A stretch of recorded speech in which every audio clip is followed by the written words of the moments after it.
அனைவருக்கும் வணக்கம். Welcome back to our channel. இன்னைக்கு நம்ம பார்க்க போற பதிவு மார்கழி மாதத்தில் செய்யக்கூடிய ஒரு விசேஷமான வழிபாடு தான். மார்கழி மாதம் என்றாலே வழிபாட்டுக்குரிய மாதம் தான். இந்த மாதத்தில் நாம் பெருமாள், அம்பிகை இப்படி இந்த மாதிரி தெய்வங்களை எல்லாம் வழிபடுகிறோம். ஆனால் குபேரருக்கும் இது உகந்த மாதமாகவே சொல்லப்படுது. இந்த மாதத்தில் குபேரரை நினைத்து நாம் செய்கின்ற இந்த எளிய வழிபாடானது நம்மளை இனிவரும் காலம் முழுவதும் செல்வ செழிப்புடன் வாழ வைக்கும்.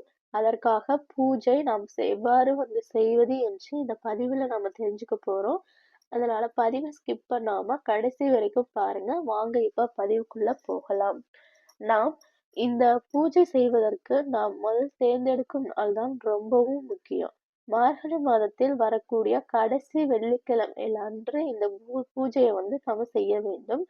இந்த பூஜை வருகின்ற தை மாதத்தில் உங்களுக்கு செல்வ செழிப்பான ஆண்டாக அமையும். இந்த பூஜை செய்வதற்கு நாம் முதல் நாளை வியாழக்கிழமை வரும் வியாழக்கிழமை அன்று குபேரருக்கு உகந்த நாள். அதனால அன்றைய தினமே வீட்டில் பூஜை அறையெல்லாம் சுத்தம் செய்து வியாழக்கிழமை மாலை ஒரு 6 மணிக்கு மேல குபேரரை நினைத்து நீங்கள் எப்போதும் போல செய்யும் குபேர பூஜை செய்து வழிபாடு பண்ணுங்க.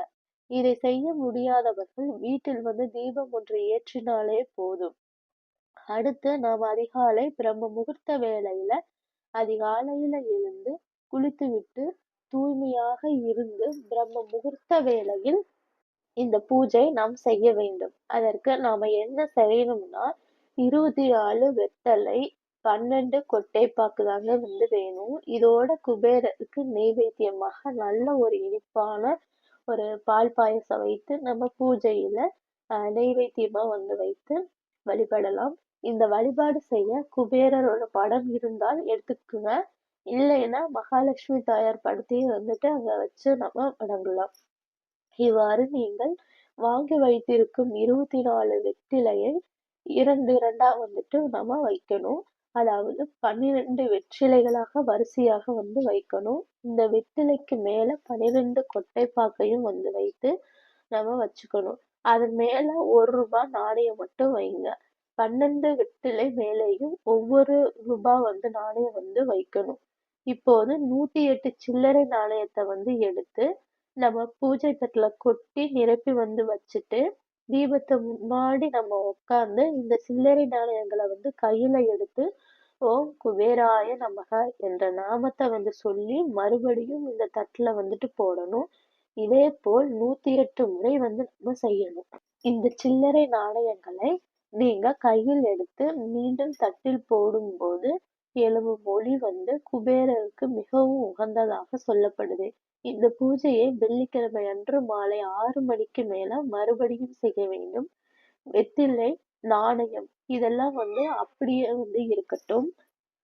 காலையில் வைத்த நெய்வேத்தியத்தில் தட்டு அப்படியே இருக்கட்டும். நெய்வேத்தியமாக நம்ம புதியதாக வேறு பாயாசம் மாதிரி நம்ம செஞ்சு வச்சுக்கணும்.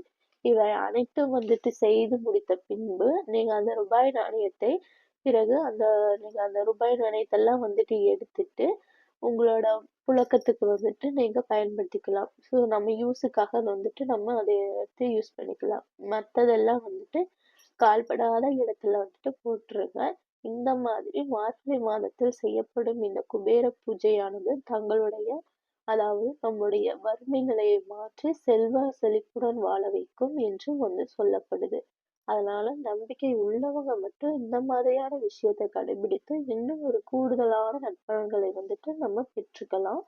இந்த பதிவு பயனுள்ளதாக இருந்திருக்கும்னு நினைக்கிறோம். நன்றி, வணக்கம்.